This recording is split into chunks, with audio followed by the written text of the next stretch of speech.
Hello everyone and welcome to our vlog to Saudi Arabia.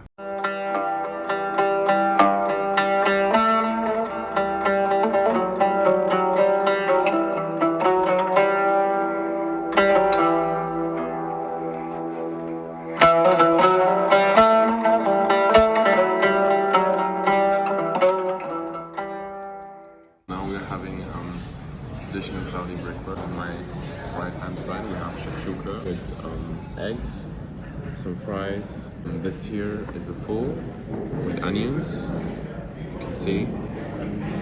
We also have some different sauces and this bread right here. Okay, so now we are moving on to our little dessert, which contains dates, sesame, banana, and sweet sauce. It's extremely delicious. Amazing. It's very, very sweet and very good.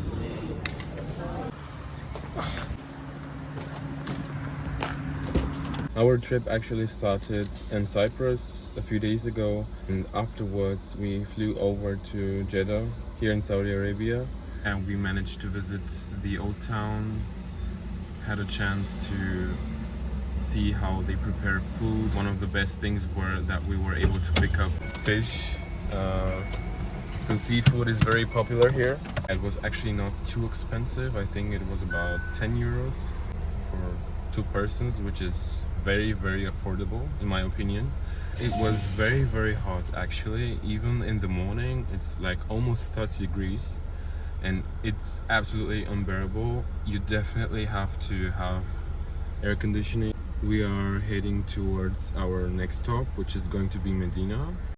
By the way, it costs you about 18 euros to fully refill your gas tank, which is very cheap.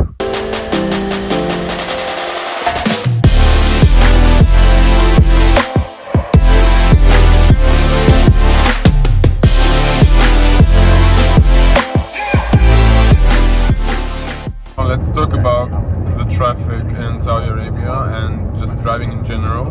What's your opinion? Because you're driving for the first time and you weren't familiar with it, so...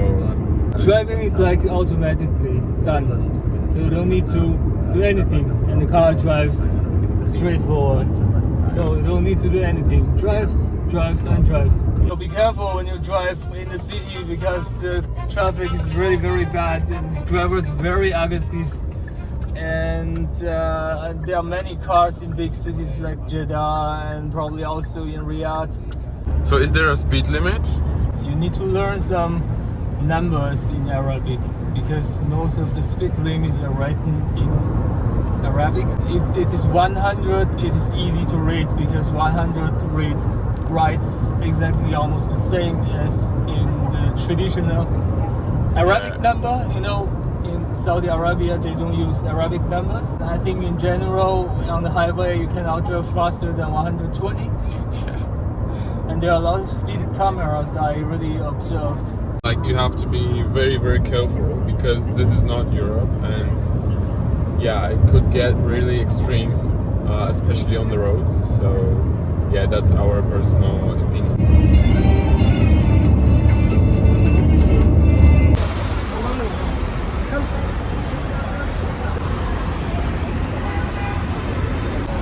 Ready?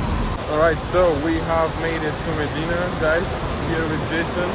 There are tons of people here, a lot of buses, as you can see, a lot of cars, a lot going on. We will now continue to the mosque. There is actually not much to see except the mosque, which is right behind us. Apparently it's not a big city, right? No, it's not too big. Very touristy. It's very touristy among Muslim people. A lot of pilgrims can be seen here, of course. Medina is more than just a city. It is the second most sacred city in Islam after Mecca. And it is where the mosque of Prophet Muhammad is located, as you can see. It was visited by more than 300,000 pilgrims in 2016, which is quite a lot. However, as a non-Muslim, you're not allowed to enter the mosque.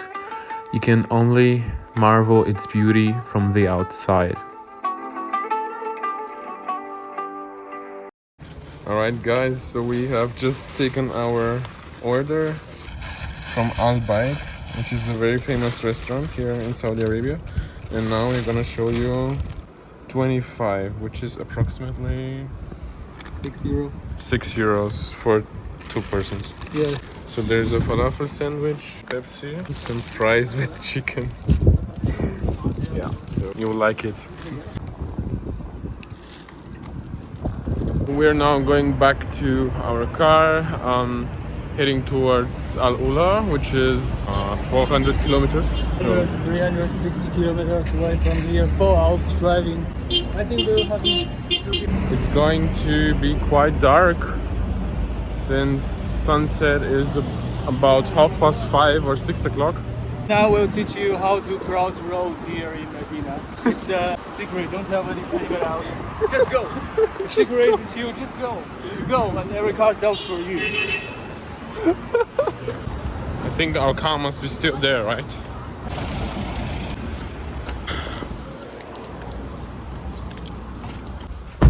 Thanks a lot.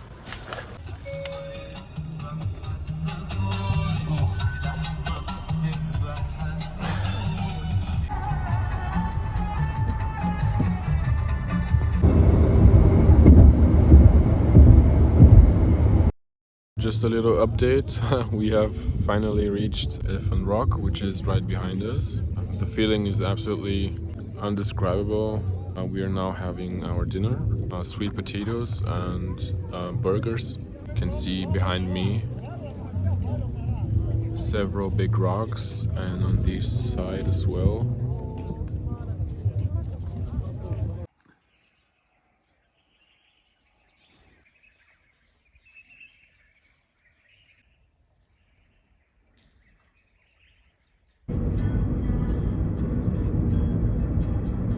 Good morning everyone. It's our first day here in Al-Ula and we are about to start the Hegra tour today. As you can see, there are spectacular views already from our car. It's actually very similar to the area of Petra in Jordan, where we were last year. Very impressive wherever you go. Nach 400 Metern weiter geradeaus auf Route 40.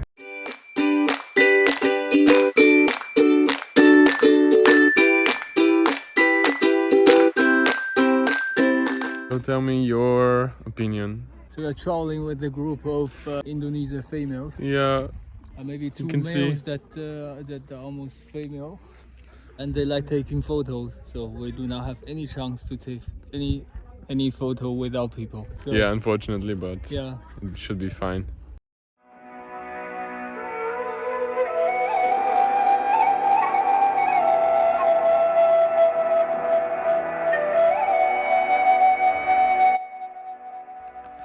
Hegra is a very fascinating place. It became the first UNESCO World Heritage in Saudi Arabia, and in fact it resembles a lot to the treasury in Petra, which you can see on the left side. It belonged to the Nabateans and has a very long history. Evidence for human presence at the Hegra site dates back to beyond the first millennium BC. Nowadays you can see more than 110 monumental tombs carved from rock formations in which the Nabatean people were laid to rest. As you walk through the site, you will find tombs dedicated to healers, military figures, local leaders, and others. Do you think that this place could become a potential famous destination? It's already very famous. It's just exclusive. It's not like Petra, 1,000 travelers coming here. Everything's quite strictly organized. You just have 2 minutes 35 seconds to waste here, then you have to go back. Yeah, it's actually a very small area compared to Petra. Yeah. And you can only travel with the bus or with the safari jeeps. You have limited time to enjoy the details of everything. So you got a short introduction from the tour guide, then you got 5 minutes to take photos, which is probably not enough. Yeah, it's For not most of enough, but just to get a glimpse of everything is just fine. But you should definitely take some Yeah. more time. Yeah, and the view here is so beautiful. I would like to stay 1 hour. Look at the view Yeah. in front of us. If you take the camera in the Yeah. other direction, just go to see the mountain. I think this place will become popular if the Saudi government try to make it popular. Yeah, exactly.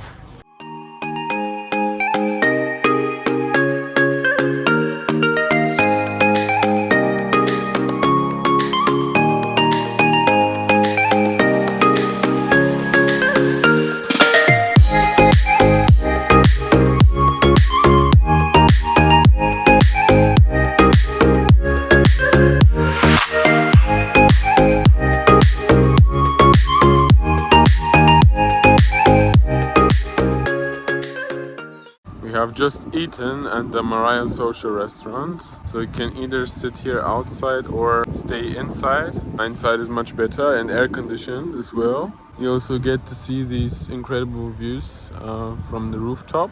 I'm going to ask Jason if he liked this restaurant or not. I think if you have other choice, don't go here. Basically, the service is very good. The people here, they know how to serve, but the food is like very normal. We paid, I think, around 120 euro for, I don't know, very, very mediocre food.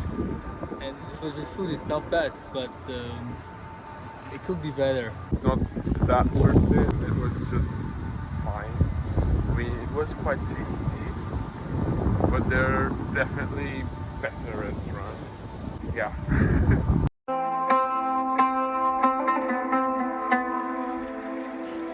One of the things you shouldn't miss is the old town in Al-Ula. The old town is, in my opinion, a very interesting place because there are a lot of ancient heritage buildings, mosques and markets dating back to about 7 centuries.